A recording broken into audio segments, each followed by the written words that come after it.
So what can you expect? To use Clarence's word, he's going to describe his early aspirations to be a biological oceanographer and his revelatory transition into fisheries management.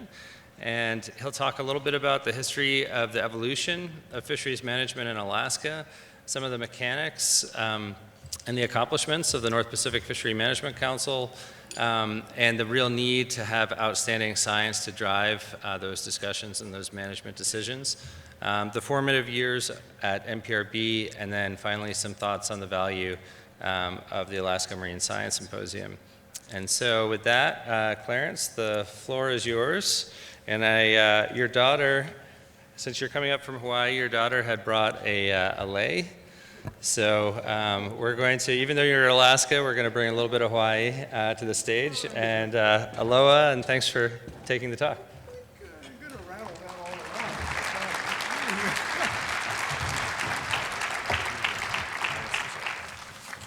Yeah, well, it's nice to be here and to not have been involved in setting it up and worrying about everything to see if it goes right, is the food good, and so on and so forth. So this one here, that's it, got it. And what is this? Is this another mic? No, that's the light. Oh, got it, okay. Speaking into the light, yeah, that's not. Anyway, it's really nice to be here. This is always a dazzling showcase of marine science. It has been since Molly tagged me with organizing it. I don't know if Molly's here right now, but one of the first things she did when she met me was pass off control of the whole symposium to the North Pacific Research Board. And she wanted it funded because EVOS evidently wasn't going to fund it anymore, so she tagged me for about $28,000. And this is the first one, I guess, either 2002 or 2003. And so what I went around is, what I did is I went around to a whole bunch of different organizations asking them for money. And to get them to pump in some money, I had a big, huge banner that I used to put at the symposium that rolled down, and they had all the names listed there as contributors. And then when we were not having the symposium, I would put it in my office on the wall. And then anytime anybody came in, they say, well, why isn't my organization up on the wall? And I remember Denby Lloyd, who was a commissioner of Fish and Game at the time, come in to see me one time, and he says, well, why aren't we up there? And I said, because you're not paying any money to me. And so the next year we had $2,500 from him. So anyway, that's how we're putting this all together, and there's a lot of volunteers doing a lot of good work, and I think it's just great. Now, I'm supposed to learn how to use all these kinds of things here. And I will try and get past this first one because I'm going to give you something to look at that we saw in early December that was all over the national news. And let's see if I can get it there. And this is Mauna Loa going off over there on the Big Island. And it was in all the news across the nation and international news, and it was threatening to come down on the road. And hi, John. And we drove over there, and then we took a helicopter ride and looked down on it, and it was just fantastic. And I almost didn't do it because it was going to be so expensive because I had grandkids and daughter and son-in-law, and so we were going to fill the whole thing up. And I almost cheaped out, and at the last minute I said, okay, let's all go. And I think within about 2 weeks, it had petered out. So we had one of those great opportunities. Now what I'm going to do is walk you through, I guess I can be looking at here, okay. I'm going to walk you through my career. And hopefully it'll be fun enough that I keep it to the very end. But really what I try to do, because I'm talking to scientists here, is break it up into when I was actually doing science, which is a long, long time ago, when I was a very young man. Then using science, that's at boards and commissions, that kind of thing. And then supporting science, which was my, just an absolutely wonderful role for me to have from 2002 to 2011. And so here I've kind of laid out this backbone that I'm going to use throughout my talk as we move along through the different agencies, everything to try and keep you organized on where I'm at in life. And the first thing I'm going to do is go and show you just one slide that I had was in the Navy. Because I went to undergraduate school at the University of Washington for 5 years. The ocean program there was a very tough one.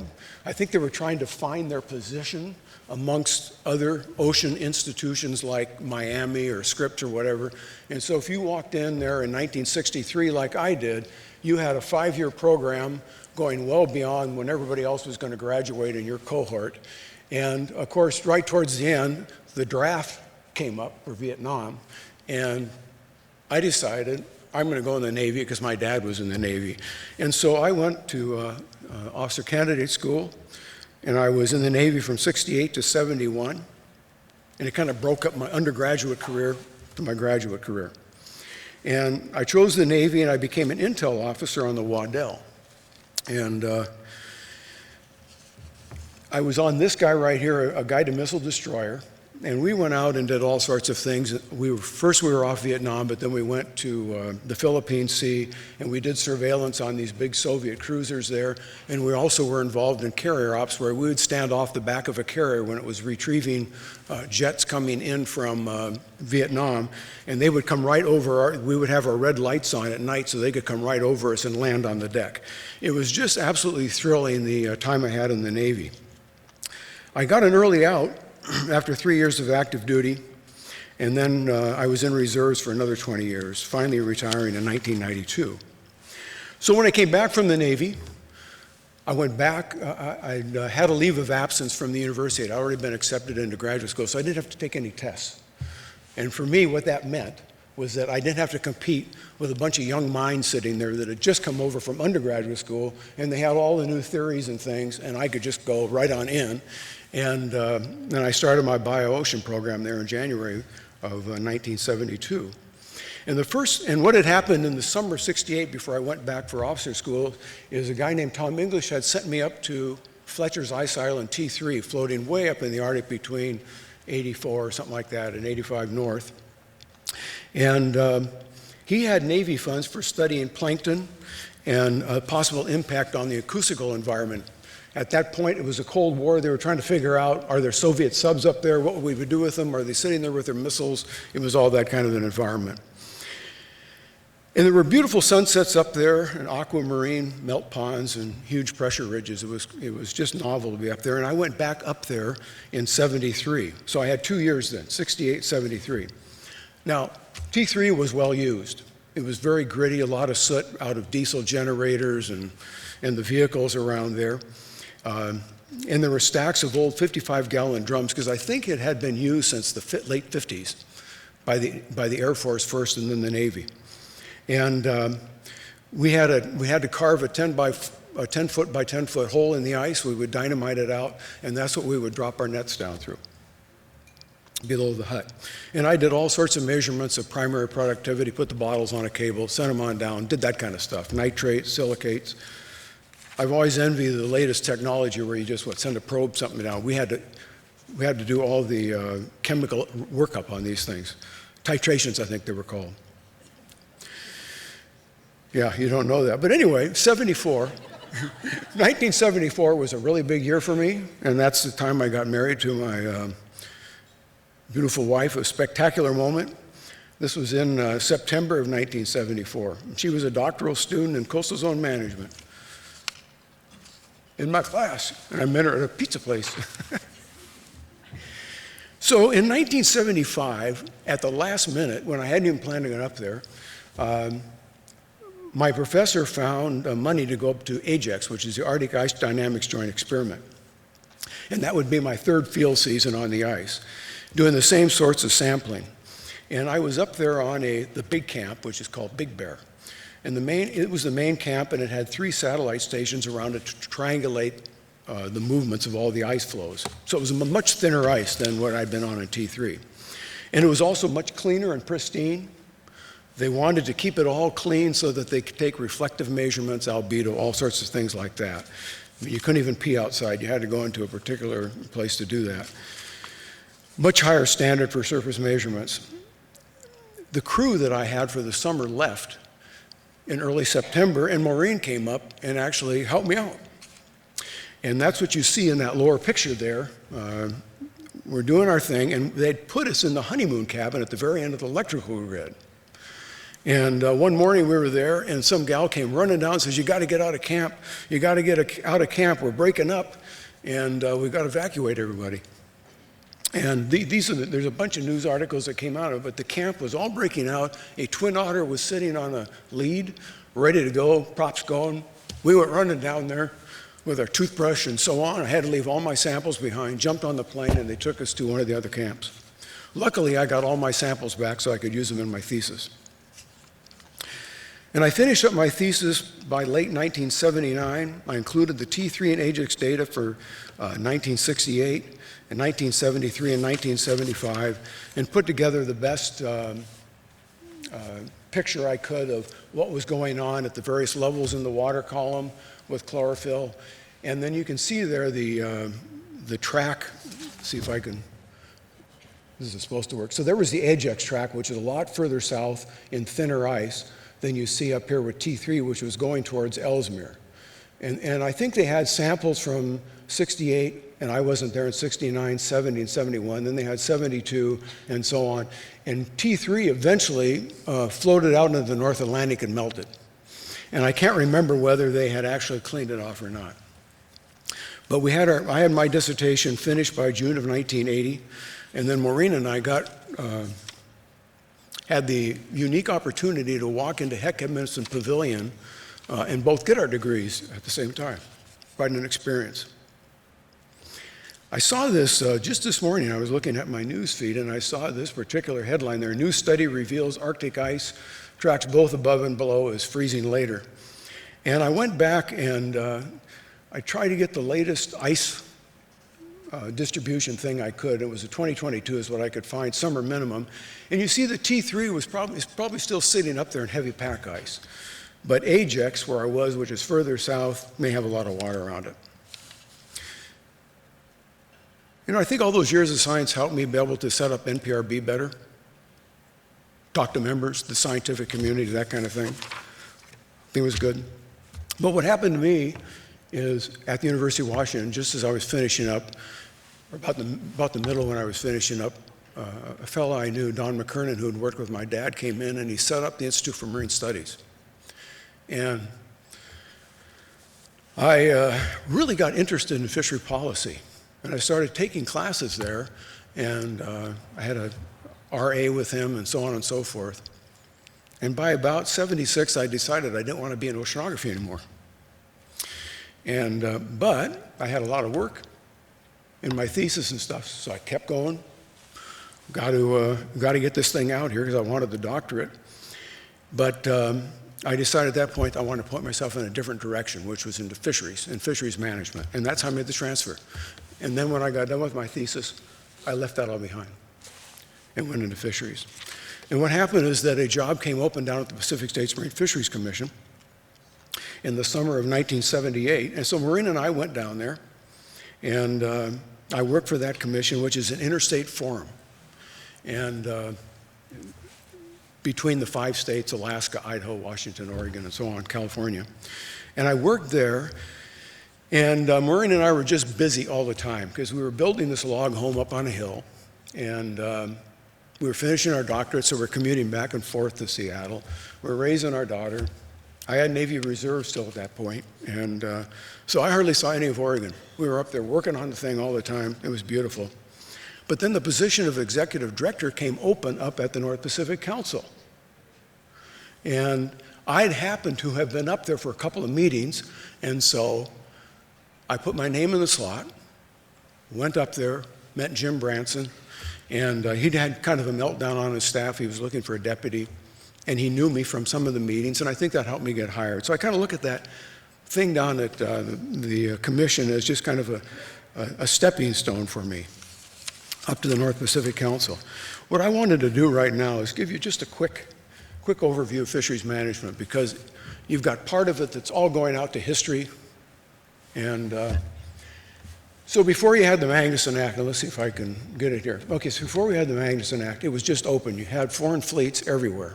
And it wasn't just Alaska. Foreign fleets were coming up against any other coast and fishing right in front of them outside outside their jurisdictions, which normally were 3 miles. Some of the South American countries had already gone out to 200 miles, but that didn't matter. If the United States did not recognize some other country, like Mexico or Ecuador or Peru, recognize their 200-mile limit, didn't recognize our own, they weren't going to recognize theirs. So every time that our tuna fleet would go down to catch tuna off of South America, they would get pulled into Guayaquil, which is where we get to the Galapagos now.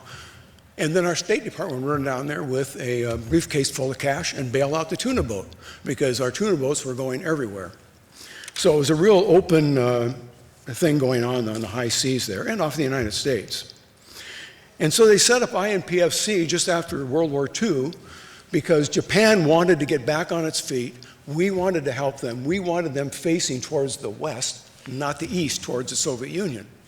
And so we gave them subsidies, and they started putting their fishing fleets back out again, and they had a really huge history of fishing sockeye in Bristol Bay. So they wanted to get back in there again, which stirred up all the U.S. fishermen because they didn't want them in there getting their own sockeye coming up those different rivers down there. And so then the United States set up a trilateral with Japan and Canada, because Canada had a lot of salmon issues too. And they set this abstention line, which you can see here. That's that yellow one right there, orange, which was at 175 west, which means it comes down between Atka and Adak. And then the Japanese agreed under this trilateral that they were always going to fish to the west of it, which kept them off our fish, recognizing that the salmon are all intermingling way out there anyway, but it was kept keeping them off those fish coming right into all the Bristol Bay streams. But then what happened is that other countries started arriving off of Alaska.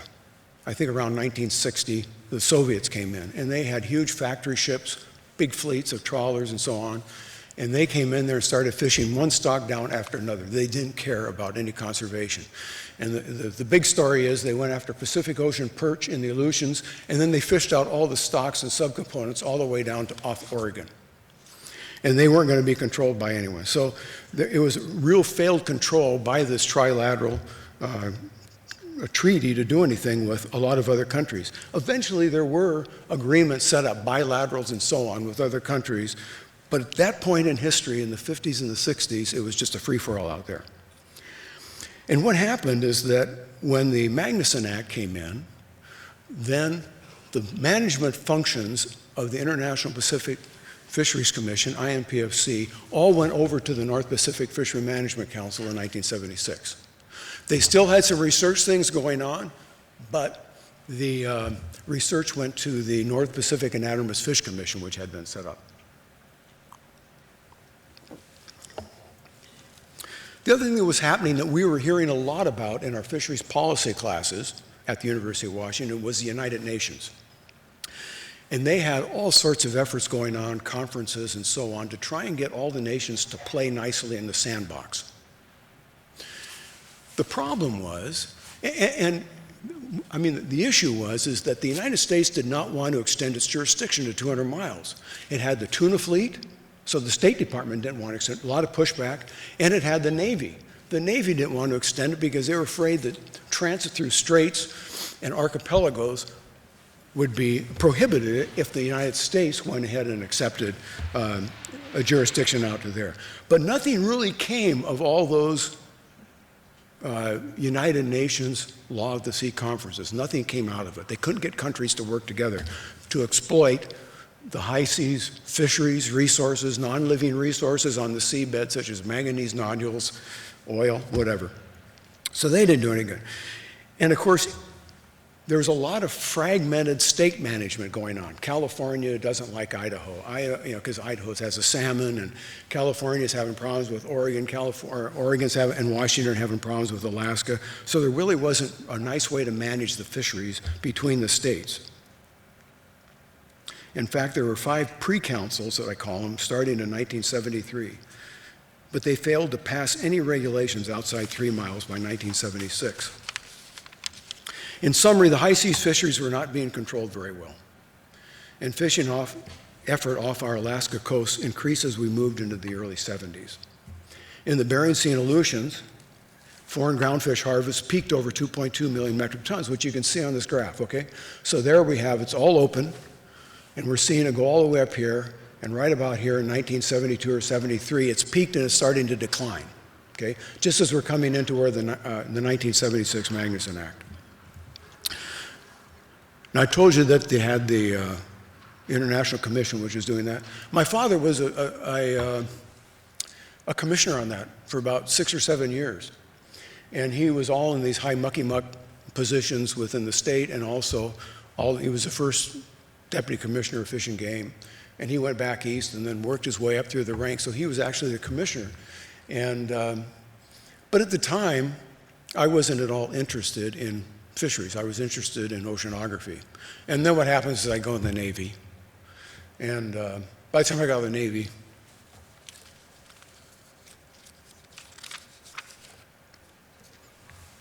anyway, the Magnuson Act, go to the next one here.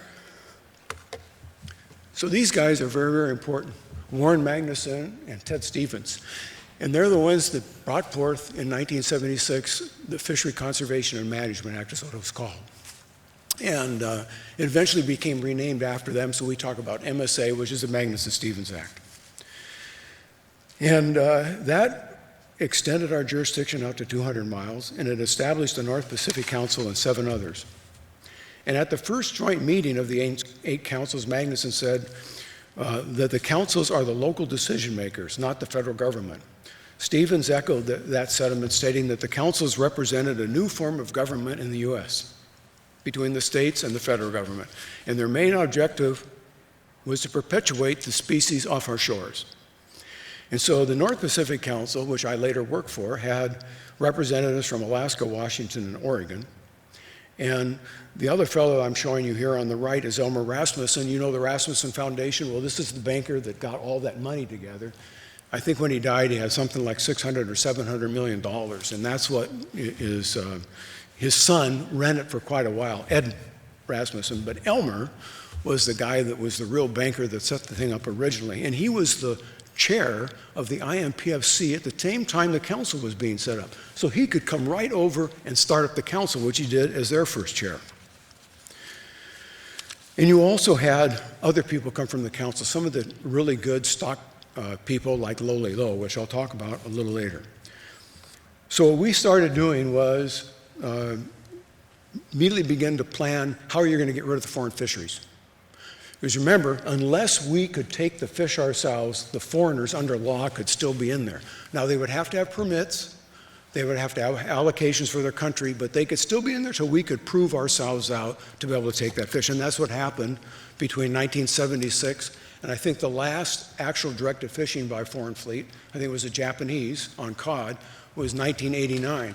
And then by 1990, the last joint venture was out of there too. So the fishery off of Alaska was fully Americanized by the time we got to 1990. So they got displaced, and then we had to start worrying about managing. Actually, the domestic fleet was growing. We had to worry about managing that domestic fleet.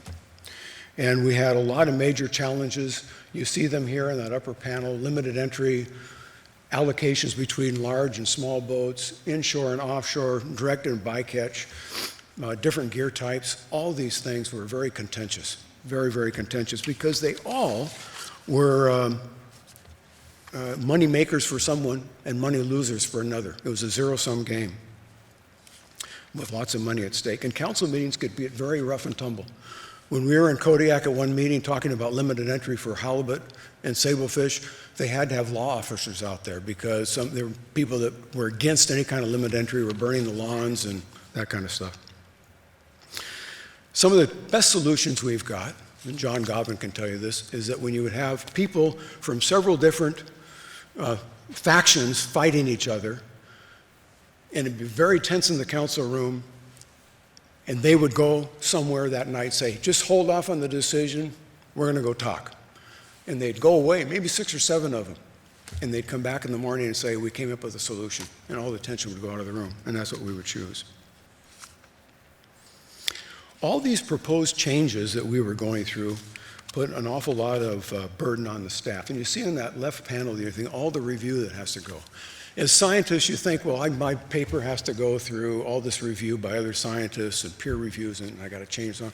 Well, these analysts and staff that work for me, and I'll show you the staff that was there. You might recognize them. I see Dave Witherall. He's in the back room somewhere. There he is.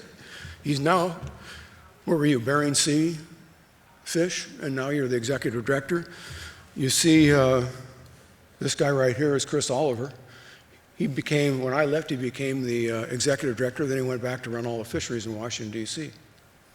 So we had a really hard-working staff, and they were working on regulatory amendments, plan amendments, and so on and so forth. And they really put in the time, and I was blessed with an excellent staff. And I want to add, we had an awful lot of help from our NOAA counterparts. And when I went back to Washington, when they showed in the earlier list, I found that all the different councils had different relationships between their council staff and the NOAA people. And up here in Alaska, we had one of the best ones. And I'm so thankful for their help.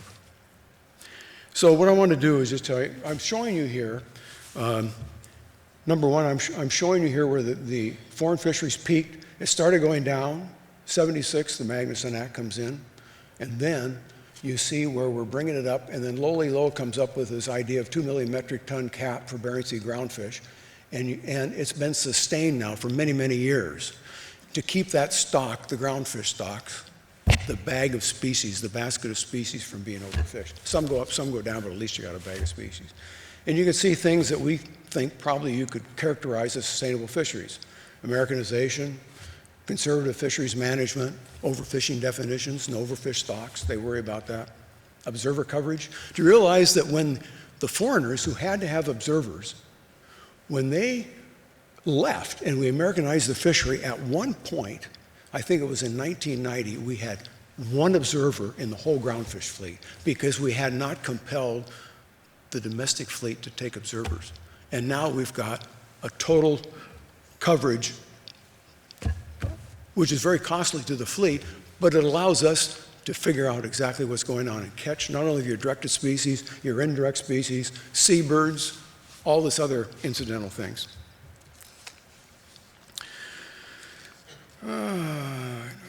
And in economics, the Alaska fisheries account for, say, roughly 40 to 50% of what's caught in the United States, and it propels the country to about fifth in the world. And while we may think that looking at just the catch of groundfish should be the metric to say, are the councils successful, we also know that we've got to take care of the footprint of the fisheries on the rest of the ecosystem. And that's a harder nut to crack. As I call it in my notes here, it's a Rubik's Cube because there's so many things going on out there. What we need from you, the scientists, and from our stock assessment people, is we need curated scientific information to inform the council process. And traditionally, it's been provided in two documents. It's been provided in these, this is the plan itself right here. We get these stock assessments every year in the fall, September and December. At least that's the way it used to be. You've got an ecosystems plan, and you've got this ecosystems document right here. And let's see if I can get that. These individuals I want to acknowledge here. The one on the right, of course, has died, Rich. I'm acknowledging him here because he was so good to me. When we needed staff to help us, he was right there. He was out at the Alaska Fisheries Science Center in Seattle. And he was head of one of the big divisions down there, and he was really good. And then he passed away of Parkinson. Lowly Low on the left-hand side there was with INPFC. And he came over and became the chairman of or the lead on our Bering Sea plan team.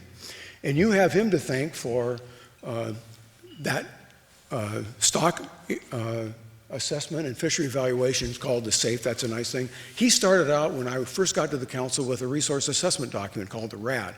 Then it changed into the SAFE, and then eventually got incorporated by MSA, I think, for all the councils to use. It's in the act right now. I think I'm right on that. And he also had the 2 million metric ton cap. And then he would also boil down the stock assessments into essentially a red light, green light. And so the council would be worrying about some other big, huge issue. Lowe would come in there in the December meeting and say, look, here's the things you need to worry about. Don't worry about all the rest of it. And of course, it had all been run through our scientific and statistical committee, so you knew you were getting strong scientific advice. But it really helped the whole process. The gal in the middle is Patty Livingston.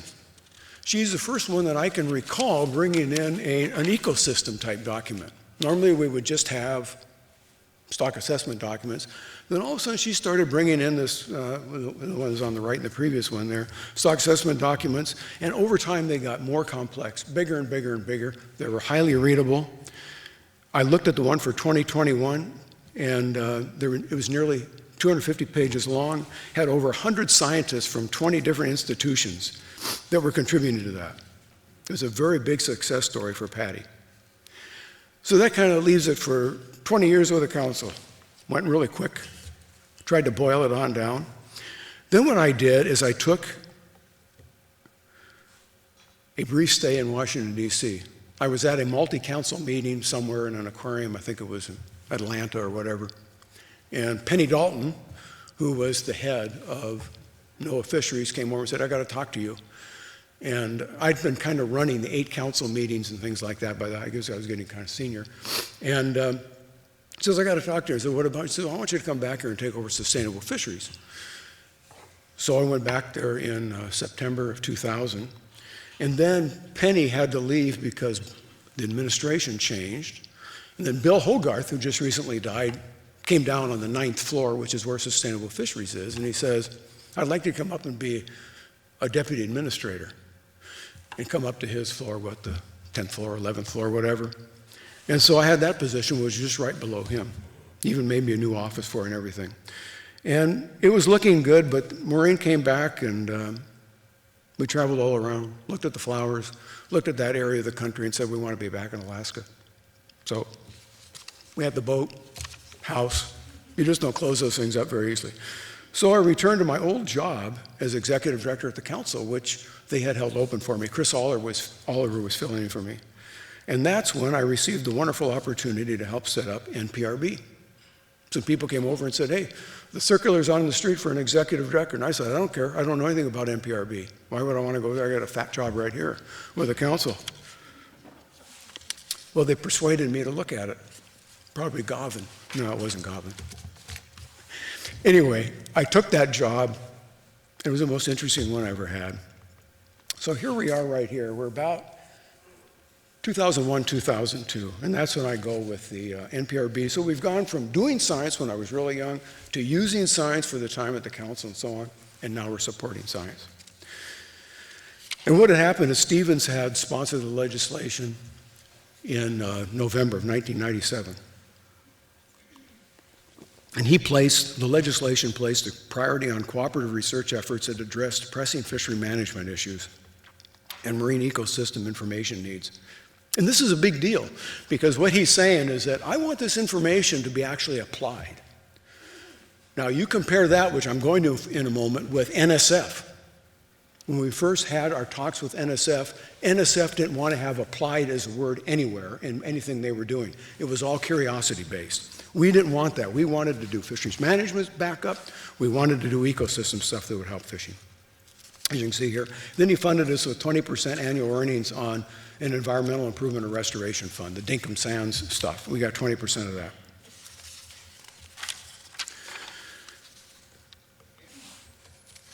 And then the board established its overall aim. They had actually met in 2001. They finally got all the members they needed in 2001 before I got there, and had overriding aim, establish meritorious science program of highest quality and integrity, and intent applied research useful to management rather than simply curiosity-based science. So you can see where we're going with this. And they had all sat around and thought about new research priorities. What would we do with our money? Now remember, our money had really accumulated by then, because it had started accumulating in something like 1997 or 98 after the act was passed. So we had a lot of money sitting there that we could spend. So these guys have all been sitting around tables saying, oh, I want to do this, and I want to do that, and I'd like to do this, and I'd like to do that. And the only one we tried to damp down was salmon research, because we knew salmon was being researched by everyone, and so we didn't want to do that. So they developed a long list. And I went over to Molly McGammon, because they finally kicked me out of my office at the council, and I went over to EVOS, and she gave me staff support there in 2003, and we started building the staff. And I want to show you these people. Normally you show them at the end, but I want to show them right now. So here's a list of people we had on our staff. Now, This is when I left, but it was that staff, essentially, after I built it up by about 2005 or 2006, that helped me with everything. They were remarkable. Are you in the room? Is anybody in the room that was on that staff? If you are, stand up. Well, there you go. That's what they think of my speaking ability. Okay. Now, what we had to worry about were all the things you do when you're setting up a new organization. Luckily, I had all this practice with the North Pacific Fishery Management Council. So I was able to come in there and figure out all the moving parts that were needed, and then present ideas and alternatives to the board members. And that's how we went through and set up all the organization that you see here, the meetings, the standard operating procedures, the conflict of interest policies, research priorities, the science panel, and so on.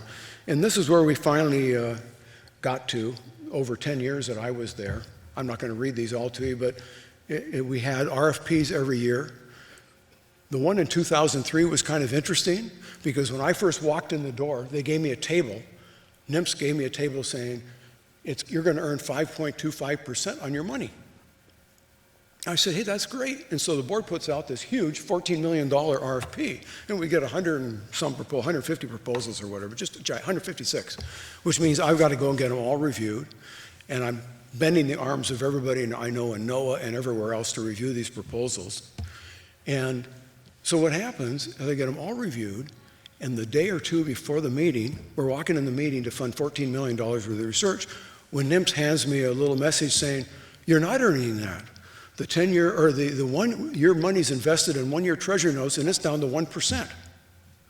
So we had to make a decision: do we blow all the money in that 1 year, or do we divide it out and trickle it out? You know, and of course we had a lot of really good proposals, up to 14 million. So what happens then is that we only fund 7 million, and yet the people that proposed to us are still sitting out there in the bushes at the University of Alaska, for instance, and they get back their thing saying, this is an excellent proposal, but I didn't get funded. What's going on here? And they're all bitching and belly aching up in UAVF because they didn't get funded. And I'm starting to hear this come through. Like they're starting to talk to it like us. We're a bunch of smoke-filled room and the decisions are being made. And I don't know if George Hunt is here, but he saved me. He called me up and he said, what went on with that? And I told him about the whole funding thing. He settled them all down, so I owe him one for that. So I've given you all the things here. We set up an NRC committee to give us advice on how to do a science panel, do a science plan. And actually, Gordon Cruz, the next speaker, is going to be talking. He was on my science panel, and we didn't want NRC to do it for us. We wanted to do it ourselves, and that's what we did. And you can see that by about 2005, we had finalized the thing.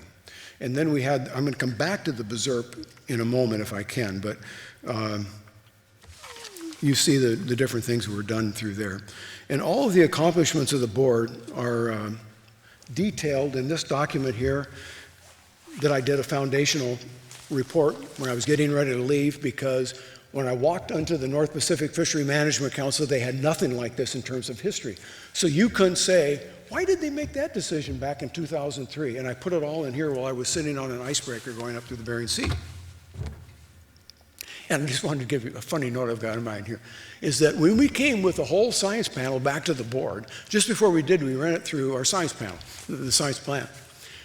And so Dick Beamish, who was with halibut guy out of Canadian government down there, and he was on my science panel, and right at the last moment, we'd been working on this thing and drafting and everything. I was sick of looking at it. And he says, you know, maybe you ought to have a little paragraph in there somewhere on climate change. I go, what? I'm not going to put a paragraph in on climate change. And in the last minute, we tucked one in there. And guess what? That's what's happening right now. Here are some broader ecos. We had the RFPs out there, which I think is called the core program. And this is the one we did, the best BZRP one. And I've got a lot of stories to tell about that. If I have time at the end, I will do it. That's the one in the Bering Sea. I think it was it's like $50 million we did working with NSF, which is a huge deal for us, a huge deal. It felt to me that we had set up the board properly and we were meeting the level of NSF. So it was like we were a little NSF out here in Alaska. We weren't just a bunch of ditzy people running around spending money. That was a big deal for me. And then they have one going on for the Gulf of Alaska. I think that's had more long-term monitoring, had 3 main hypotheses, 5 different species of fish, a gauntlet they have to go through. And then there's one that I guess is on the street already for Arctic programs. I'm not too familiar with it, but now they're working up into the Arctic, which is good, because when I first came on staff, I thought, if you looked at ground fish catches in the Bering Sea and the Gulf of Alaska, and nothing in the Arctic, of course, I kind of suggested over and over to the council that maybe we ought to put 60% of our money into the Bering Sea Aleutians, 30% into the Gulf of Alaska, and 10% into the Arctic. And they all nodded their head, but they wouldn't accept it as a policy. And so it's kind of fun now that the Arctic is becoming so much more important that you are doing that. Now here's kind of a summary right there. And I'm looking at 20 years here supporting sustainable science. $125 million has gone out of this board since 2002. That's huge. Almost 1,100 awards to 165 scientific institutions and over 700 peer-reviewed publications. And you can see the funding by region there. It's actually kind of even between the Bering Sea and the Gulf.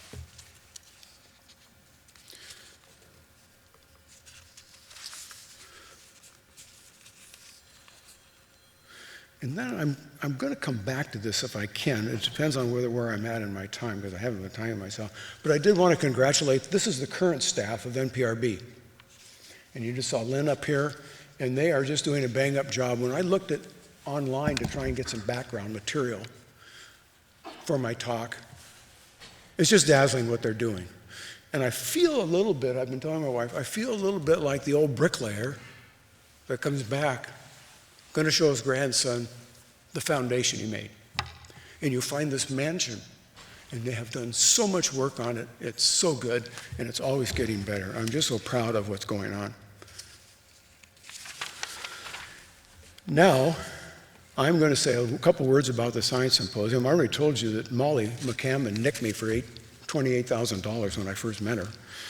But I'm so glad that she took me aside and said, this is worth supporting, because when I was retiring, I had so many people say, wow, that symposium was really great. And I kind of whispered to them, well, Molly did it. She was. But it's just to have one like Lynn was saying, I think it's the only one statewide for all these ecosystems. No other state has this. You're benefiting from scientific results almost real time here.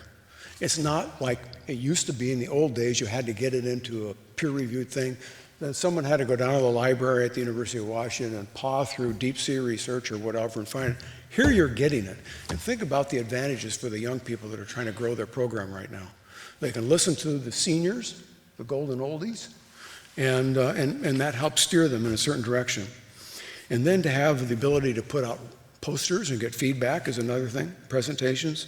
You have extra work sessions here, research planning and coordination meetings, all increase the value of this week with a symposium.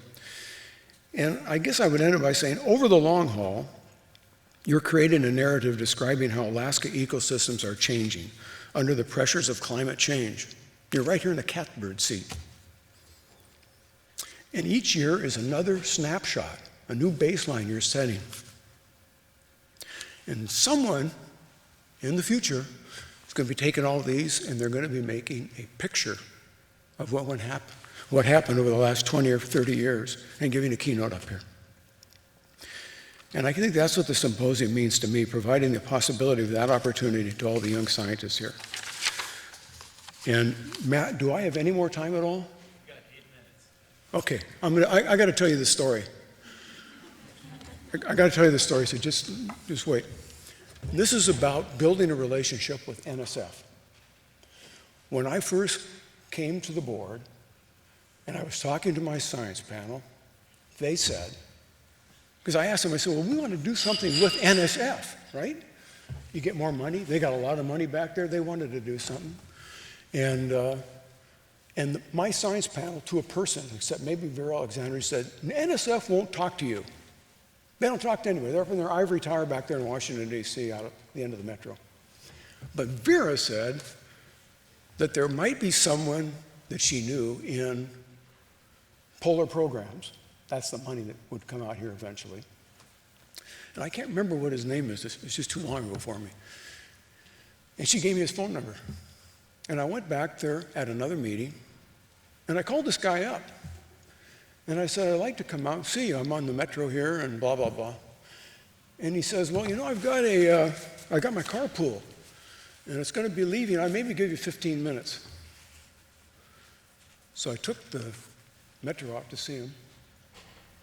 And he said, you know, my carpool leaves at 4:30, so we got to get this over with. He wasn't like that. No, he wasn't like that. He was a nice guy, obviously. And we sat there for 2 hours talking about the North Pacific Seaboard. Okay? The second part of the story is that George Hunt, George, are you here? No. George Hunt had written a science plan for the BESS program, Bering Ecosystem, whatever. And he had written a program, this is way back in 2001 or something, and then NSF, under a guy named, this guy up in the upper right-hand corner, that guy, Bill Wiseman, had a huge bunch of money, and he had divided it in 2 groups. And he'd put the first one out on the street as an RFP, and George Hunt put in a proposal after writing the science plan, because they always need to say, George Hunt puts in his proposal along with his buddies, Phyllis Stabenow and all those guys that are all tight, and they don't get funded. And Hunt can't believe he didn't get funded off of this first tranche, whatever, of funding from NSF. And so they still have a second half to go out. And Hunt and I are at this big meeting in Seattle at the Meeting Hotel. And Bill Wiseman is the guy that controls all that money. And he's sitting down the table from me, and it's kind of a U-shaped table, and we're all at lunch. And Wiseman is about 7 people down from me. And Hunt has his 3rd glass of wine. And he's sitting, and he's got a really deep voice that really transmits. And he's sitting right here on my right. Wiseman's about 5 people down there. Grumbling about how he didn't get funded and blah, blah, blah, blah, blah. Wiseman's sitting down there. And I said, George, he can hear you. Oh, okay, I'm going to take another slurp of his burgundy or whatever. And Wiseman, so we went into the conference that day in the afternoon. And as we were walking out, I had Francis Vesey with me. We were walking out, Wiseman comes up, who I didn't know very well. He comes up to me and he says, you know, I really don't think that went very well, that first tranche of money I put out. Everybody's ticked off about it. And I'm not quite sure what to do next time. And I said, put my arm around his shoulder, I said, you just come with me and we'll talk about it. And we did, and we set up a memorandum of understanding based on that meeting and got NSF and Bill Wiseman.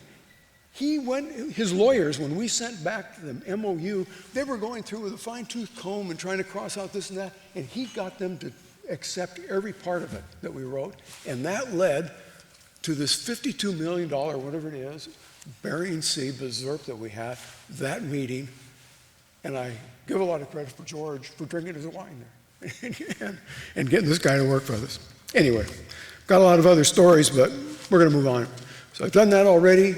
There's Molly, I've done that. And that's me at the very end. That's when I was young with my wife.